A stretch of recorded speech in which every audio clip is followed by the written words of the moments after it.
ঢাকা ১৪ আসনে high voltage লড়াই। Barrister Arman বনাম সানজিদা তুলি। আগামী জাতীয় সংসদ নির্বাচনে সারা দেশের মধ্যে সবচেয়ে আলোচিত আসনগুলোর একটি হয়ে উঠেছে ঢাকা ১৪। এই আসনটি ইতোমধ্যেই ব্যাপক আলোচনা তৈরি করেছে জামায়াতে ইসলামী ও বিএনপির প্রার্থীদের মনোনয়নকে ঘিরে। এই আসনে জামায়াতে ইসলামী মনোনয়ন দিয়েছে ব্যারিস্টার মীর আহমেদ বিন কাশেম আরমানকে, যিনি দলের প্রভাবশালী নেতা ও দণ্ডপ্রাপ্ত যুদ্ধাপরাধী মীর কাশেম আলীর পুত্র।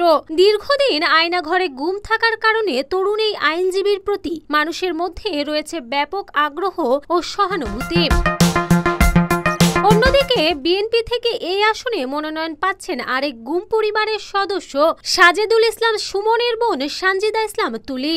দলের ভারপ্রাপ্ত চেয়ারম্যান তারেক রহমান সম্প্রতি তাকে ফোন করে নির্বাচন প্রস্তুতির নির্দেশ দিয়েছেন বলে জানা গেছে।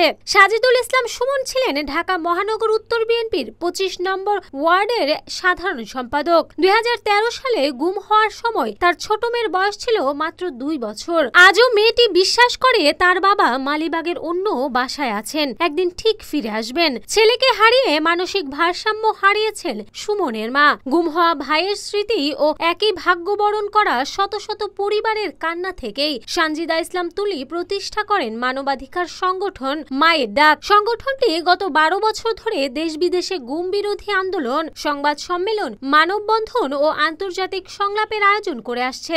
জাতিসংঘ ও যুক্তরাষ্ট্রের প্রতিনিধিরাও একাধিকবার মায়ের ডাক কার্যালয়ে গিয়ে এই পরিবারগুলোর সঙ্গে সাক্ষাৎ করেছেন।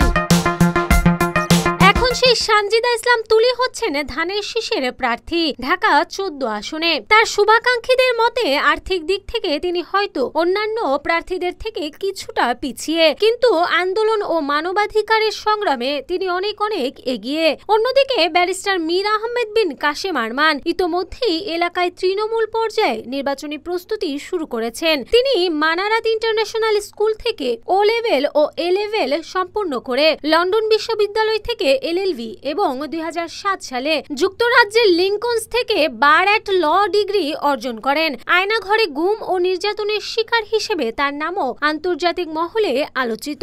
সব মিলিয়ে ঢাকা ১৪ আসনে এক অনন্য প্রতিদ্বন্দ্বিতা গড়ে উঠেছে।